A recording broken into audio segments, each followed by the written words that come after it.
Hello, fellow Earthlings, and welcome to this week's episode of Space Times Podcast. I'm Harrison Lambert, here with Paul Mayer, ready to talk to you all about the exciting times in space this week. So, this week, it's not quite Christmas yet, but it seems like there's a lot of presents going around to a lot of companies. There's a lot of money flowing this week. I think the end of the year brings that on a lot of these companies, but maybe the biggest of all, and one that everybody in our industry has been talking about all week long, is SpaceX privately offering shares. That this is an event they typically do. I think they said like twice a year, once a year. It's usually to provide liquidity to their employees. They sell more shares to investors, try to get some money back into the hands of people that have backed them. This is not anything too new. The $800 billion valuation is pretty new. That's, obviously the highest they've been. They've just, line goes up the whole time they've been operating.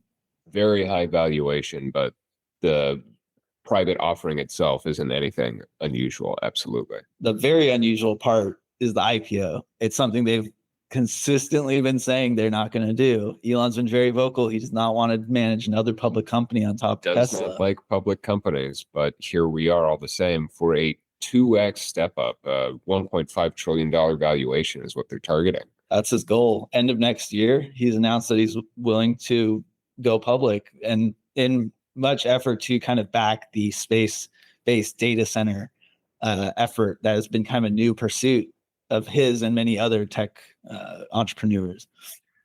Yeah, a $700 billion valuation increase over 12 months, assuming that this happens 12 months from now, is pretty ambitious. And my questions would be where that step up in valuation is coming. Is that going to be more from the orbital data center play that they're focusing on, or is that going to be more from the third generation VLEO satellites that they're building? The new filing, I believe the FCC is currently in review for their 15,000 VLEO satellite shell.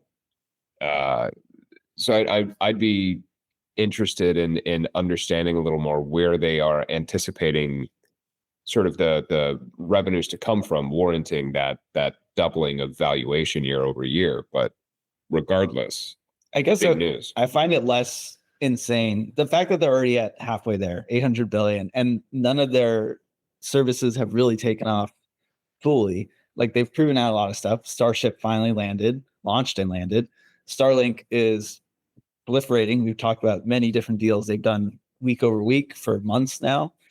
And as the FCC filing is showing, they're moving forward with version 3, which should improve their capability to 1 terabit per second downlink rate. The VLEO aspect, which is new to me, does improve their connectivity capability.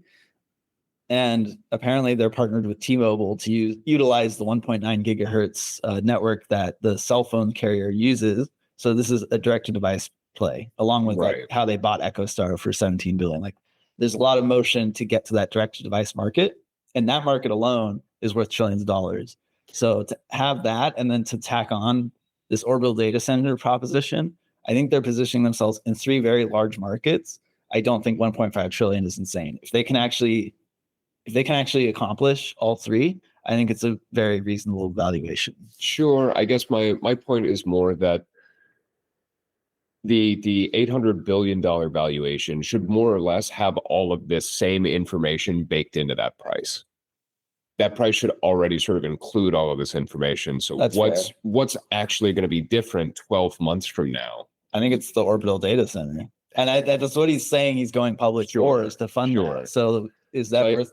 I mean, I guess that makes sense, but to their credit, they have like Starship has successfully launched and landed. So like huge milestones have been met there. So you can attribute huge valuation increase to that. Yeah. And they're going to be hitting some form of milestones for the direct-to-device market that they're aiming towards. Getting the announcement for the VLEO shell, that getting approved in any amount of time would represent another huge sort of win and valuation step up, I suppose. But I guess the idea that a company would double in valuation year over year isn't absurd, given the fact that SpaceX has been growing so rapidly and that's not sort of off trajectory for them. But still really impressive, and certainly an exciting opportunity. Yeah. I mean, I think that we're likely to see something more along 1.3 trillion, which seems like such a small difference. Only 200 billion when you add all the zeros back in. You got a hat? We might have a crack at this. Pass it around. But there was a lot of conversation about them surpassing OpenAI's valuation. Like they went, I think, from $300 billion valuation to $800 billion with this private raise, which pushes them far past the $500 billion that OpenAI is valued at. So I think that's more the kind of number that we'd be looking at for like data center value. Well, OpenAI was a $500 billion, what, 6 months ago? 3 months ago? Yeah. So you have to imagine that number is not stagnant itself. You have to imagine that, if you were to take a straw poll or take a live valuation, that number itself would be different. But things are moving really quickly into the data center space, much faster than I certainly thought was going to happen. Yeah, I mean, it's kind of seemed to come out of nowhere, but now it's moving very quickly. Like we've had Blue Origin announce that they're going to start pursuing the orbital data center play as well. They were one of the notable exceptions from all these giant tech companies in the past few weeks talking about this, because we had Google's Planet, we had Google's former CEO with Relativity Space, we've got StarCloud with NVIDIA, Elon talked about it with SpaceX. So pretty much everybody's in this field now and talking about how they're going to do it, including Aetherflux. Yeah, which was not on my bingo card. Aetherflux, they're, I guess, tech adjacent. Their CEO is like a co-founder of Robinhood. So he wasn't into like. It makes perfect sense to me. We need more options trading compute. I guess. I mean, it's really like Blue Origin makes sense. They have Kuiper or Amazon Leo, whatever you want to call it, and that solves their like telecommunications RF problem of getting data between the data center and the ground. So it makes a lot of sense. I think they'll be the key competitor against SpaceX. Aetherflux to me makes no sense. Their core business is space solar power. They want to collect solar power on orbit and beam it to Earth. But if they're putting their data center in orbit, why do you need to beam it down? Like maybe if you have an orbit, like to me, their tech makes more sense if you're trying to keep the data centers on Earth, but provide them extra power from relaying it through space. Now, I'm a little bit less familiar with Aetherflux's core technology, though I will say that having the best possible solar cell, having the optimal, most power efficient, most energy efficient, et cetera, solar cell, like that would, if you put the solar cell on one end, you put the compute in the middle, you put the radiator on the back end, you've got boom, you've got a flat sat for on orbit compute. You've got one of these proliferable data centers. Like that would make sense. It doesn't sound like that's actually where Aetherflux's competitive advantage is. It doesn't sound like that's actually where their core technology is. So I'm kind of with you on this. It sounds like maybe this is a few degrees of freedom removed from what they're best at, but more power to them. Literally. The other kind of player to watch, they haven't been very vocal about it, but I did catch them in an interview kind of saying, not shooting it down as an idea, is K2 Space. They more notably popped up this week in the news due to their Series B raise. Oh, no, they're on like Series C. They're a little bit further along. But a huge raise. Yeah, the point is they raised 250 million, which is after they raised like 110 million. Oh, this is their Series C because they raised 110 million like a few months ago in a B round. Yeah, so they raised 110 million in February, raised 250 million later in the same year. So they raised 360 million in total in calendar year 2025 and did so at roughly a 10x valuation in aggregate, which is just absurd. Typically, when you raise money, you're selling 20% of the company to do so. And they've had multiple raises where even if you add them together, it's not there. Their valuation 250 million at 3 billion is absurdly favorable terms. Yeah, I mean, especially for a company that hasn't launched their product yet. The only thing they've flown so far is their 20 kilowatt Hall thruster on a demo satellite produced by a different company. Well, there you go. That's $1.5 billion right there. I mean, it is a very large Hall thruster. Like that 20 kilowatts, it's not very common. I don't even think geo satellites typically have ones those big. But that's kind of the whole point of their company. they do have $500 million in contracts, but they're not collecting it yet. Like those are just fairy dust at this point until they can actually start launching stuff, which they are highly dependent on Starship getting to a launch cadence. They're not bringing in cash, so yeah. In their defense, I mean, we see a lot of companies that have MOIs or LOIs, or they have everything but ROIs. So they'll have all sorts of different, not technically a contract, but once you do X, Y, or Z, then we want to start giving you our money. And so, the joke is that, hey, anything short of an ROI isn't great as far as LOIs or MOIs. But having signed contracts, like that is guaranteed revenue. You just have to execute on them. So even the fact that they have 500 million in contracts that they haven't been able to execute to yet, like people have already bought into K2 Space. This company has already been king made, or queen made. Like it's already royalty, and they haven't launched anything other than their demo. Which is just wild. Wild how fast they're moving. And I mean, it's great that they're bringing in this cash, because I know they're very, very quickly developing stuff. Like the fact that they flew their thruster last year is like a great clip for them. And I remember talking to their CTO, Neil Kunder, like a couple of years ago, and he told me this exact timeline, and Starship is working now. Like we're just waiting for them to start becoming operational. So it's really impressive that they're like hitting their marks, and the money will go a long way to keep letting them develop so that they're ready to go when Starship's ready to go. The big risk I think here is just like if something does go wrong with Starship and they get stalled, it's just a war of attrition at that point. But I don't know, all signs are looking good for them. They're a really cool company to watch. It's a huge implications, not just a huge bust, but huge implications if they can get to orbit and start, closing out some of these contracts. Yeah, wasn't there an interview recently where K2 Space alluded to using their platform specifically for orbital data centers as well? Yeah, that was their CEO, Karen Kunder, was in an interview where the interviewer said, "Oh, you could use this for orbital data centers." They're like, "Yeah, I could." So it's very much like a no comment kind of thing, but It makes sense. I mean, we cannot confirm that we're already making money on doing this. Gotcha. Yeah. Gotcha.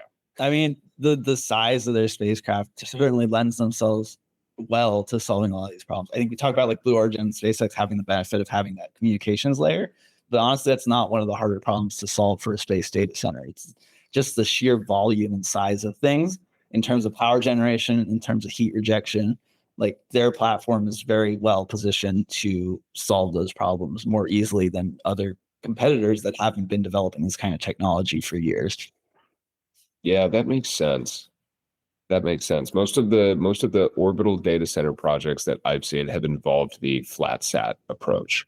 And as things start to scale and get bigger, that approach is, you're going to get diminishing returns. Basically, it's only going to scale so well. But interesting to see. It's interesting to see how much money is so rapidly and so suddenly going into the data center industry.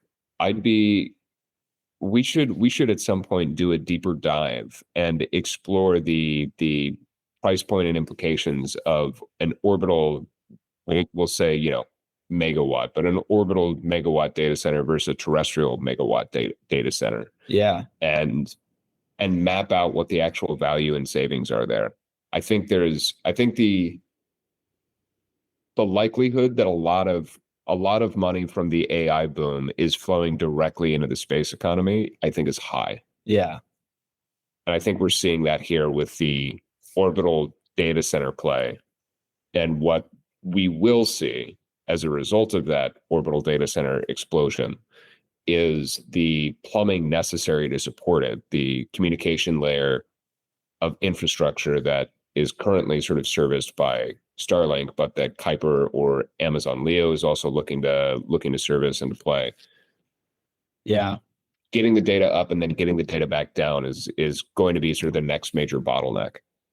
Yeah. And I mean, just the fact that the tech that they flew, the 20 kilowatt thruster, like is already an indication of the power they can generate. Because like 1 kilowatt satellites are considered pretty large these days. It's something that can support a 20 kilowatt thruster. That's pretty massive in comparison. So their power generation capability, like It's already really high. I'm sure they could eke more out of that. I just looked it up. The Starship fairing diameter is like 9-meter diameter, which is huge. And so having a satellite that fits that whole thing, it's like 63 meters squared of area, which either you put that in solar arrays or you put that in radiators. It's a lot of area that helps them out with both the generation and the rejection problems. So certainly cool to watch. I know some of their contracts have them going out to geo, which is a great place to put some of those things, and they'll have like power all the time. They'll have less Earth albedo to worry about with heat. Like, just a really cool company to see doing well. So in another area that we've talked about pretty frequently, space domain awareness, we're seeing some moves that are kind of what we have been seeing in terms of like awareness side of things, but it's crazy that we're starting to see some more active, offensive kind of technologies rather than just space defense. This week, a lot of the focus was on surveillance. So we've got Muon Space awarded a $1.9 million SBIR, so that's a Small Business Innovation Research Grant, direct to Phase 2 award from SpaceWorks. This is supporting the Space Development Agency's missile warning and missile tracking mission in low Earth orbit. Such a small amount, I think, is more for research, but it makes a lot of sense for Muon. They've gotten some contracts about data delivery and kind of data as a service. So I think this expands nicely upon what they're already doing. The fact that a few of their payloads that they mentioned recently, like QuickBeam, has a near infrared sensor on board, and they're integrating the Placer optical terminal to connect to the Starlink. Both of those are useful for missile tracking. Near infrared is often used to detect heat plumes from missile launches, and being able to plug into Starlink gives them a rapid communication to notify missile command systems. So it's a really interesting application for their spacecraft. I think it'll be cool to see what this development what comes out of this development. A company called Odin Space out of England raised $3 million in a seed round. So it's a very early company, but they have already launched their first sensor back in 2023. They launched on a deorbit ion orbital transfer vehicle, but now they're trying to develop this technology further. It is a small radar sensor that is able to be tacked on to just about any satellite that is capable of it tracking debris and small satellites on orbit. I mean, large satellites as well, but the real key differentiator here is how small debris they can track. So we had a company similar to this, Proteus Space, last week, partnering with Mob Space, talking about on-orbit radar detection. What a good name. I know, right?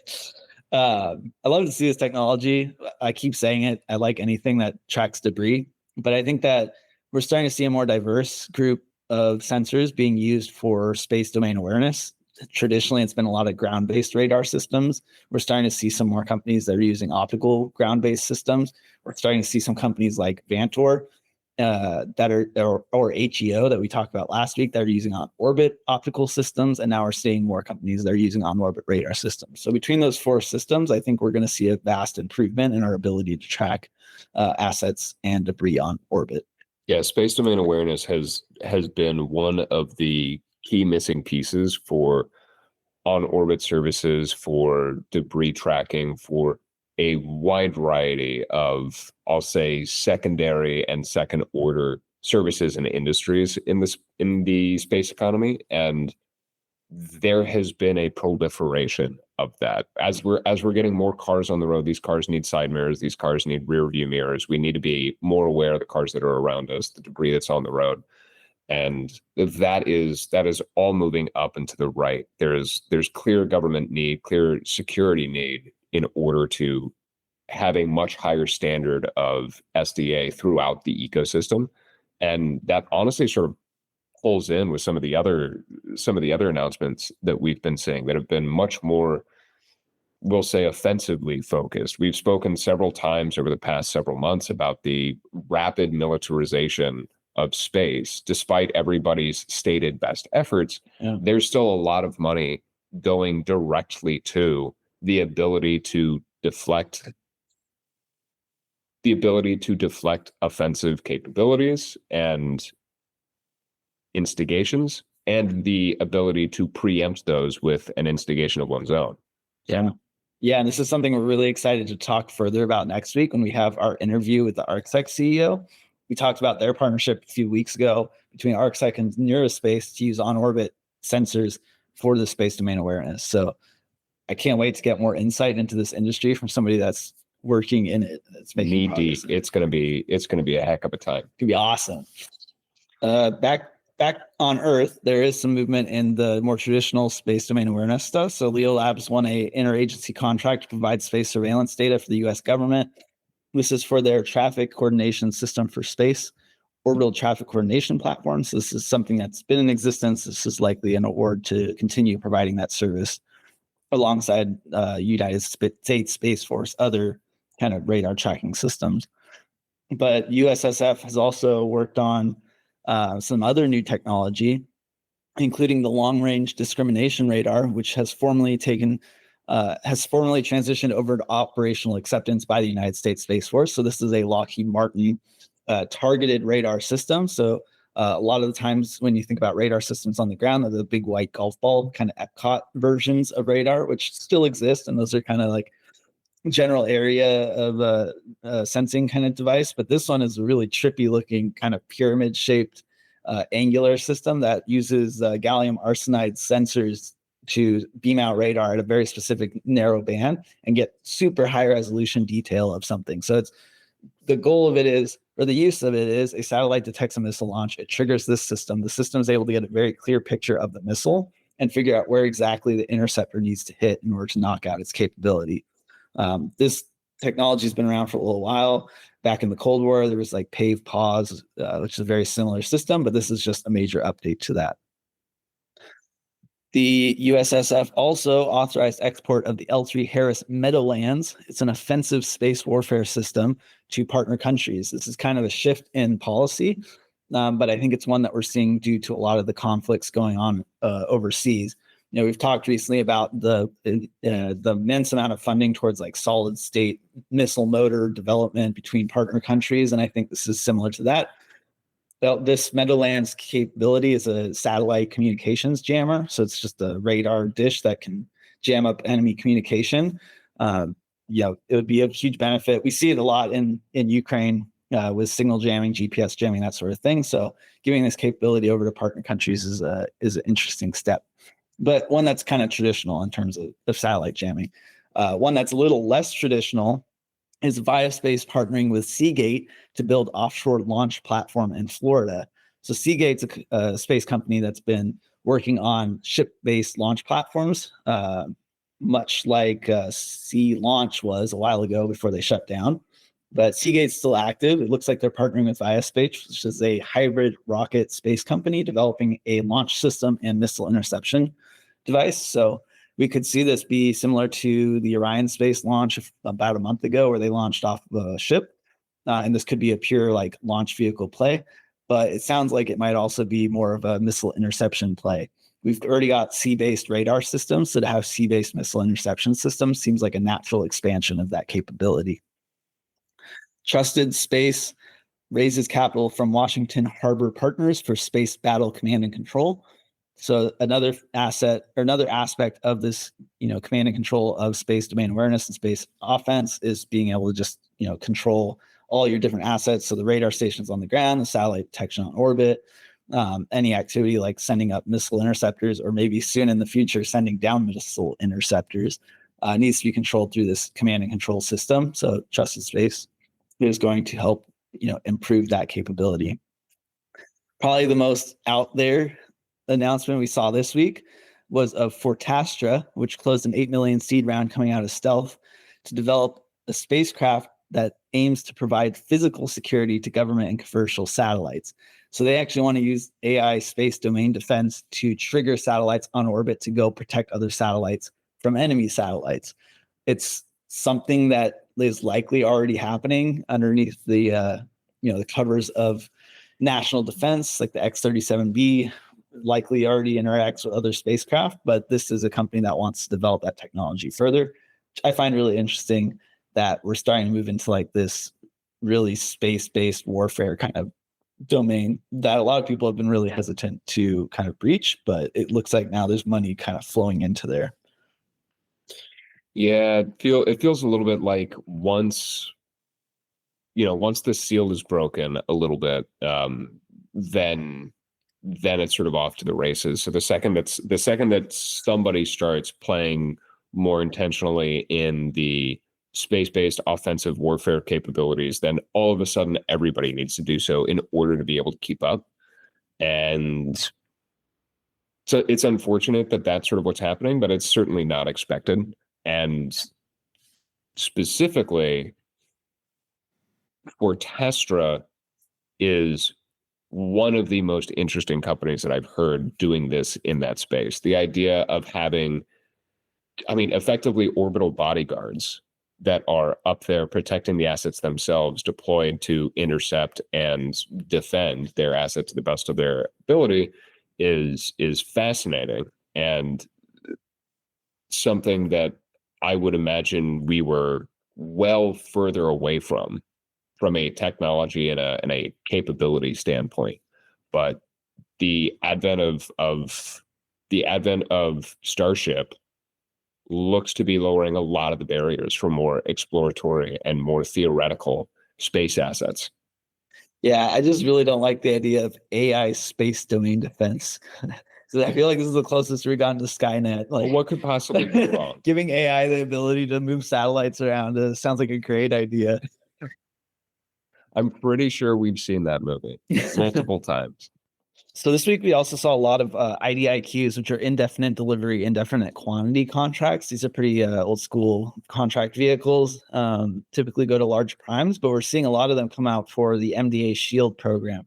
We've seen quite a few of them over the past months, but this week saw 3 different ones kind of expanded upon. So Trace Systems won a prime contractor position on MDA's scalable MDA's SHIELD program, which the SHIELD stands for Scalable Homeland Innovative Enterprise Layered Defense, which is the much larger acronym for Golden Dome, even though MDA themselves deny that that's what it is. But this prime contract allows them to take a large chunk of the potential $151 billion in contracts. Trace Systems will be developing the systems engineering, the integration behind the command and control networks. So this is, again, kind of the backbone that's used to connect all the different assets and create a cohesive kind of missile defense network. Momentus was selected to participate in MDA Shield IDIQ, so this is not a prime contractor position. Their role in this is to do rapid testing of advanced technologies such as space-based missile tracking. So this is the missile detection technology, communications, which is more traditional, and potentially space-based interceptors, which would be really interesting to see them enter into, since there's only a couple companies so far that have claimed they're going to be entering that market. It would be interesting to see if they actually take any of these contracts, because Vigoride 7 is launching soon. And as we covered a few different times, that technology is mainly around large structured assembly on orbit and robotic proximity operations. So this is kind of a deviation from what they seem to be focusing on. But assuming Vigoride 7 goes well, it would still serve as a great platform for any of those missile tracking, missile detection kind of capabilities. Proteus Space also won a prime contractor role in SHIELD. We talked about it last week with Mercury 1, but I wanted to clarify a little bit because we weren't clear on what they were getting selected for, and it's for rapid spacecraft development. So they've launched Mercury 1 before to demonstrate their ability to develop a spacecraft on a quick timeline. That spacecraft was developed using their Mercury AI system to design from a blank page to delivery in 9 months, which is lightning fast for spacecraft delivery. Their partner companies were even able to interact properly, and they had Leonardo integrate a radio payload at T-minus 7 months following PDR of the spacecraft. So this is a really quick turnaround, really interesting capability for MDA. I think it goes to like the space resiliency stuff that we've been talking about with like Victus Nox and Victus Haze missions. And yeah, a really unique capability if it works how they claim it does. Yeah, I spoke with the CEO of Proteus Space a few years ago, and the goal was to get, I believe it was 6 weeks turnaround time from blank page to launch. That was sort of the stated end state that they wanted to achieve. And the fact that they've gone to 9 months is outstanding. Yeah. But inside in the building, they still want to bring that down. They're still trying to get that to 9 weeks. Yeah. It's just absurd how rapidly they're able to deploy hardware up into orbit. Congrats to them. Yeah. Iridium wins a potential $85.8 million IDIQ award from the United States Space Force. This is for SATCOM service center upgrades. So something they've already been doing. Iridium operates a large communications network. So this is just to improve that capability. And University of Alabama wins a $37 million IDIQ from NASA for in situ resource utilization, developing lunar cold chain infrastructure. So all those words basically mean they're trying to create moon freezers to keep samples, intact that they're collecting on their lunar missions. So that's a very large contract to see awarded by NASA to University of Alabama. So great for them. Hopefully they develop some cool tech out of it. Yeah, I mean, it's a lot of money coming out of MDA and the DoD, and I'm always impressed by how strong McDonald, Detweiler, and Associates connections to the U.S. government are, and how much funding they constantly have. But this is in aggregate. I mean, we spoke here about almost $250 million in IDIQ awards just over the past couple of weeks here, and they are all over the place. So a lot of this military appropriations that are either allocated for national security or specifically allocated for the Golden Dome, we are seeing that allocated in real time. We're seeing that money fly out. And just for those that don't understand Paul's sense of humor, MDA does not stand for McDonald Detweiler. It stands very for funny the to Missile me. Defense Association. It has two different acronyms, which, we love the acronyms in space. It makes it really confusing when it means two different things, but also extremely funny when Paul gets to poke fun at it. McDonald, Detweiler and Associates is MDA Space based out of Canada, who is one of the 4 companies that were part of Maxar Technologies before Maxar Technologies rebranded. So no relation there. And now they control our missiles. We just handed our missiles over to Canada.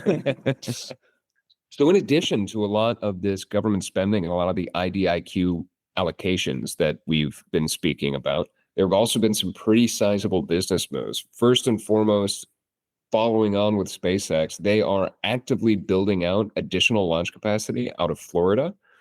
So they've received approval to begin building a launch site out of Cape Canaveral for the Starship Super Heavy launch and landing operation. So this is in addition to their Starship launch tower at the Kennedy Space Center. So that will improve SpaceX's Starship launch cadence and availability. Simultaneously, out of the ESA, there's been over $1 billion allocated to the ESA European Launcher Challenge that funds commercial rocket development. So there's a half dozen or so different companies, including ISAR, Maya Space, Orbital Express Launch, PLD Space, and RFA.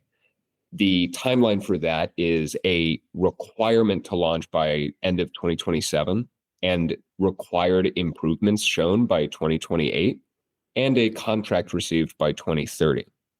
But very feasible, though ambitious, timeline for these companies competing to try and win some of that $1 billion in ESA funding that we spoke about for the past couple of weeks now. Yeah, I think this is a separate funding tranche, but I think it's in parallel with a lot of stuff because they already put like $200 million to the Enjoya spaceport and the reusable launch capacity.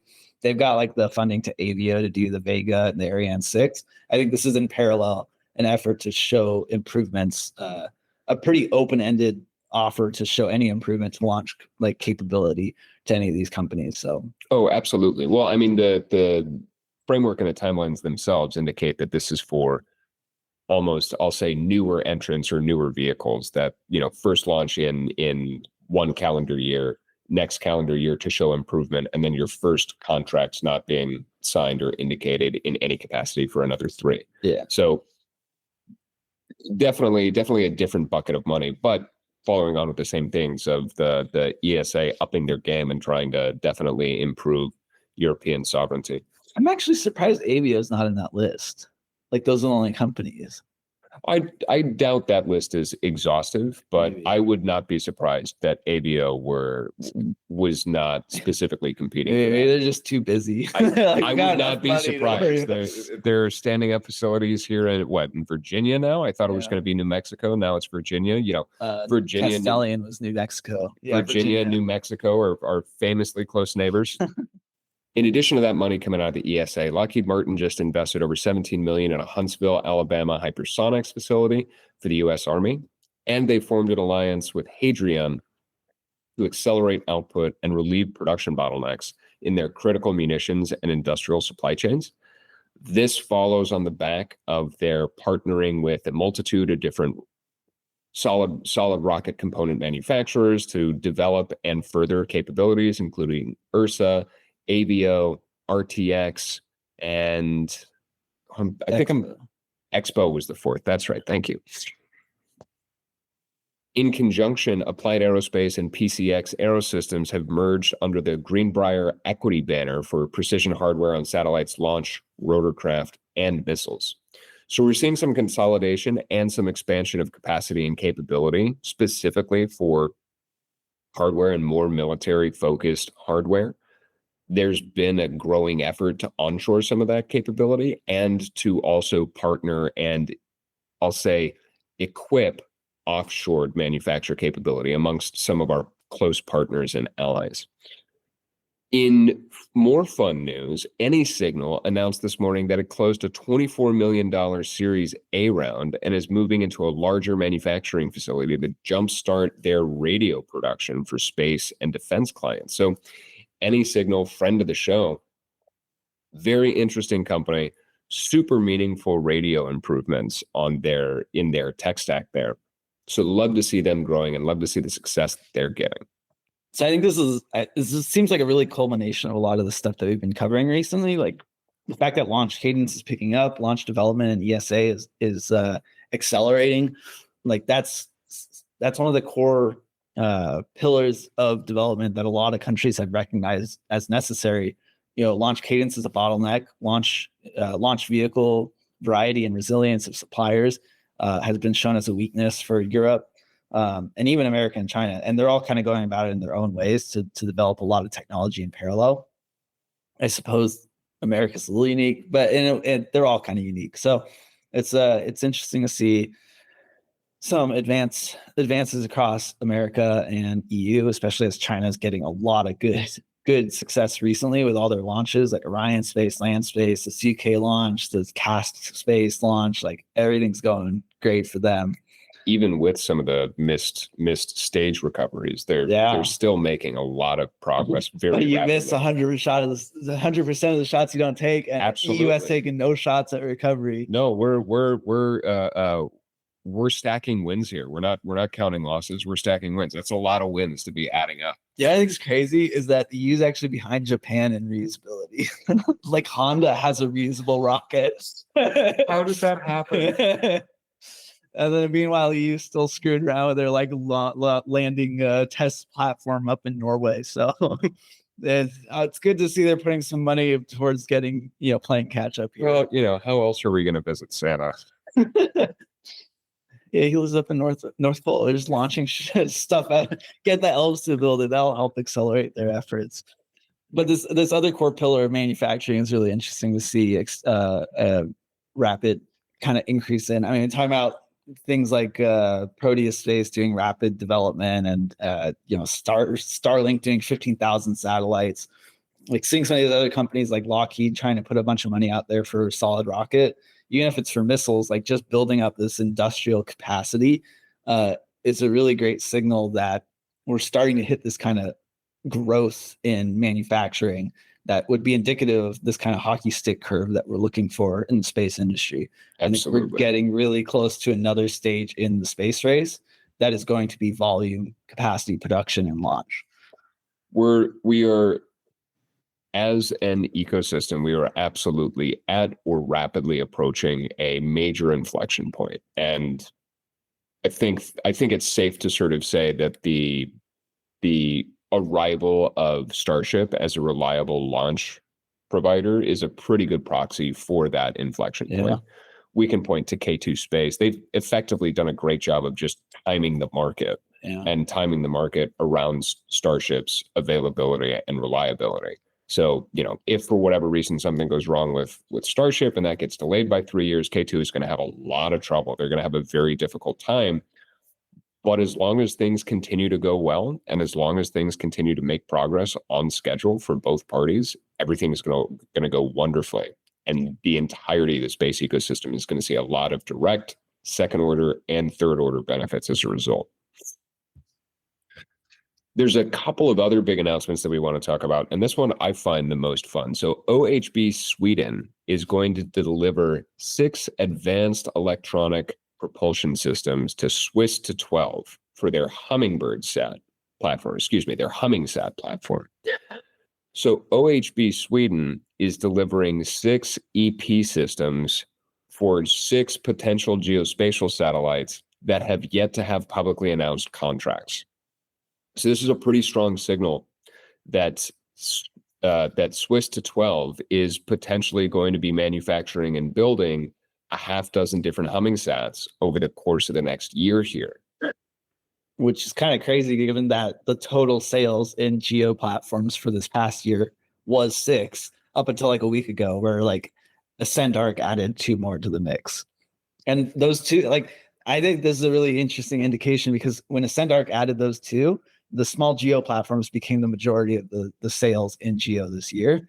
And having 6 HummingSat platforms potentially on standby, on this time, probably for next year, means that small geo is continuing kind of the takeover of this domain. Yeah, geo is changing, but it's different, but it's not dead for sure. You keep telling yourself that, man.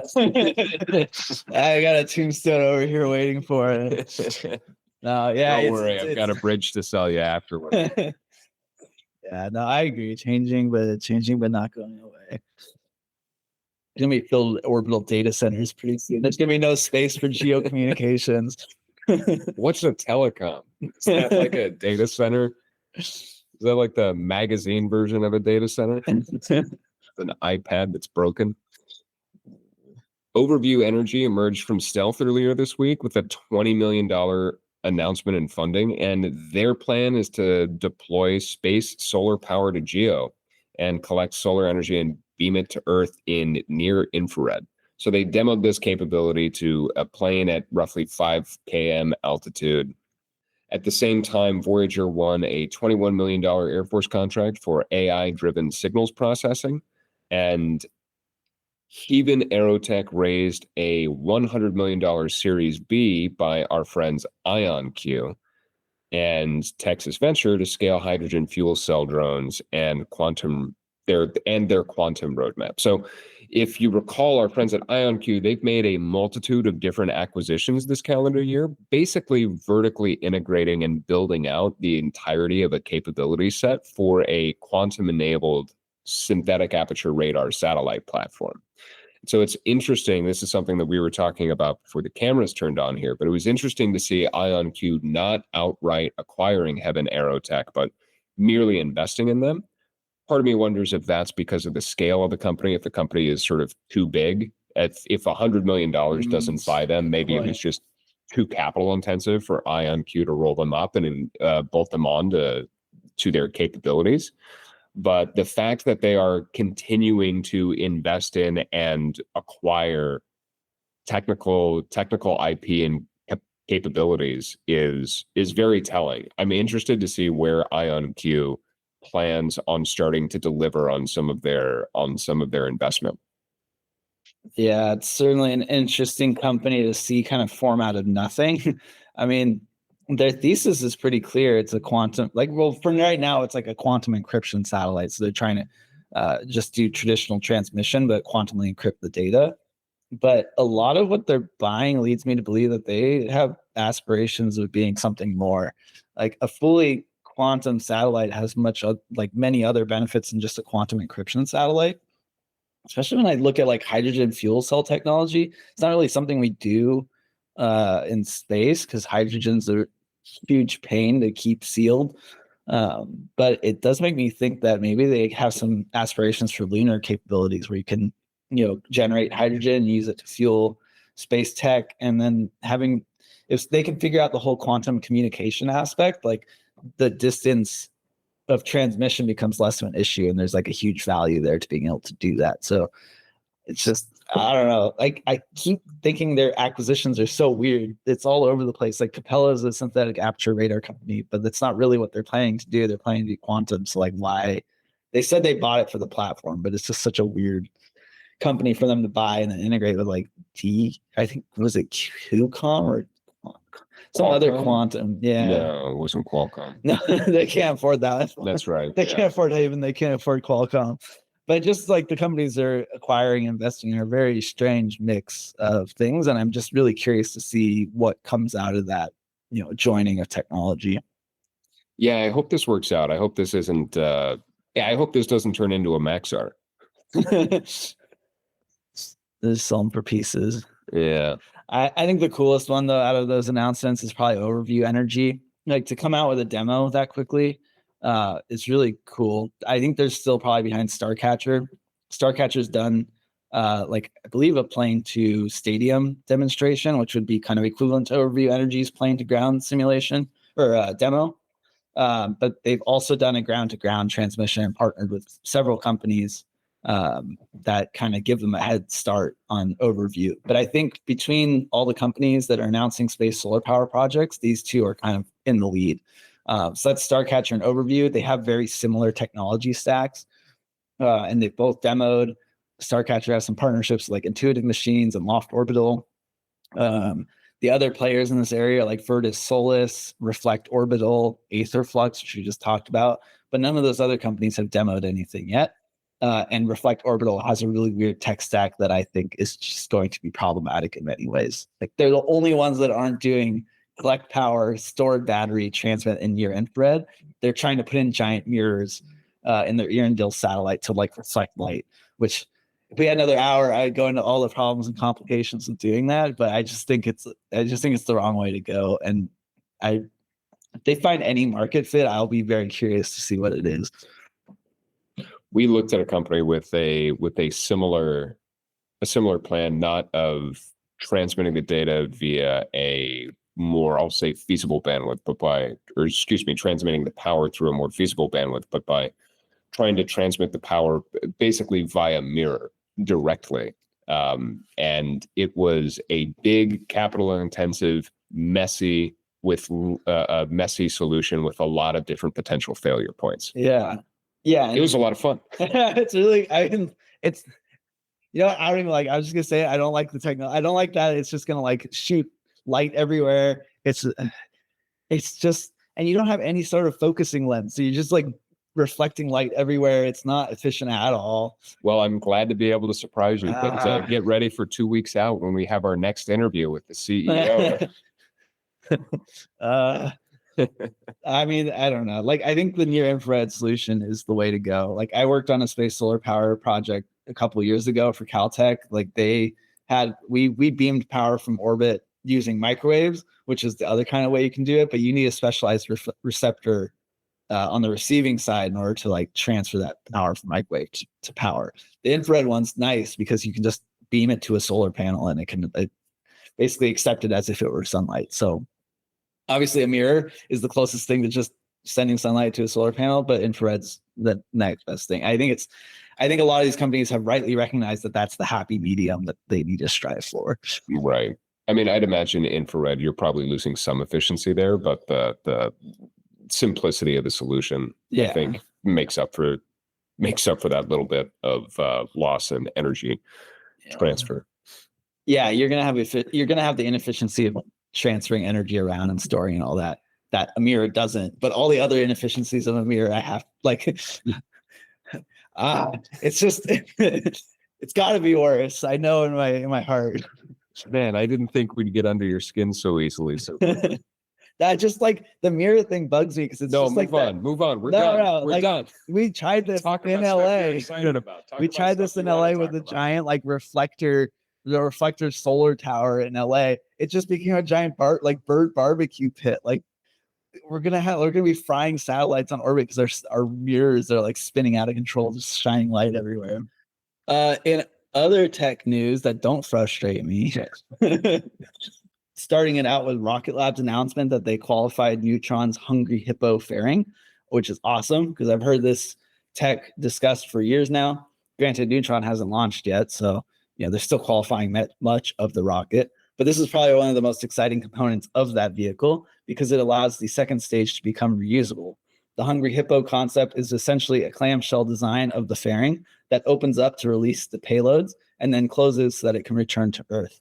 I think this puts them I think this kind of fits in along with what we're seeing in the growth of reentry vehicles. The second stage essentially becomes a reentry vehicle. So I find it a lot more feasible these days now that a lot of people are figuring out how to do reentry better. And if they can get it right, then their whole rocket becomes reusable. And that's a big step forward in capability. Again, SpaceX just narrowly beating out their competition by successfully landing Starship. That's a 2-stage reusable rocket. So they actually figured it out first, but always welcome to see competitors do it as well. Well, I think the ability for the 2-stage recyclable or 2-stage reusable rocket is really valuable, but also the ability to effectively recycle satellites and reuse assets on orbit potentially themselves is like that. In my mind, that's where like, oh, okay, great. We don't need to worry about any of this heat shield nonsense. We can just get a cab back. Perfect. Sign me up. That's a good point. Like I was about to say, they could compete with Varda, but they also build Varda's spacecraft. So as a whole, like that seems like a pretty biased competition right there. I mean, like, yeah, if you launch a Winnebago up in their Neutron, it's a fully reusable on-orbit manufacturing system that you can just keep launching stuff up and down and bringing down at like resources. So I'd not be surprised if Varda gets bought by Rocket Labs. There's a couple of moves in data security, which is always kind of there in the background. It's necessary for a lot of stuff. We're seeing it for secure comms, kind of like the breakdown between Starshield and Starlink. But there's a lot of other aspects to cybersecurity in space. Synspective and GMO Cybersecurity, they're launching a joint work to develop standards and procedures for protecting orbital infrastructure from cyber threats. Raytheon and AWS are collaborating to modernize satellite data processing and related mission workflows. And Globecom partnered with Datum Systems to win NATO NCIA award for secure comm modems and GEO. I think these are all interesting developments. The Raytheon and AWS partnership is huge. I'm curious to see if they like come up with something that benefits other companies than just those two. Like AWS does serve as the backbone for a lot of satellite operators for data. So hopefully this is an improvement to that capability. The Globecom news about modems and geo always gets me excited. You know me, like modems in space is like this weird obscure tech that I just want to see advance. I think this is a pretty traditional application for it. It's just meant for like telecom stack in terms of relaying communications for traditional telecom satellite. Yeah, it's a shame they keep picking a dead industry. But yeah, it's in geo, but like we saw a Stranis demo Vanguard, and that was like their secure red black channels for secure communications. Oh, now all of a sudden through a micro satellite in geo. He likes geo now all of a sudden. Look at that. I like geo when they put modems. So the fact that Stranis is showing a new technology, like I would expect other companies to do it, and if they're building out this technology, I think this capability will proliferate further in geo. eGeos and Umbra signed a multi-year alliance to jointly develop and distribute SAR intelligence offerings. So this looks like a play to add some more insight on top of Umbra's captured images. Umbra being a synthetic aperture radar satellite producer and operator, eGeos being a software like insight generator company. So I would expect to see some value out of this. I think they'll be going up against ISI, which is worth more than them as of recently with their funding. So maybe this gives them some leg up to compete. Schott Solar Glass has developed an enhanced radiation resistance and optical performance for simple silicon cells.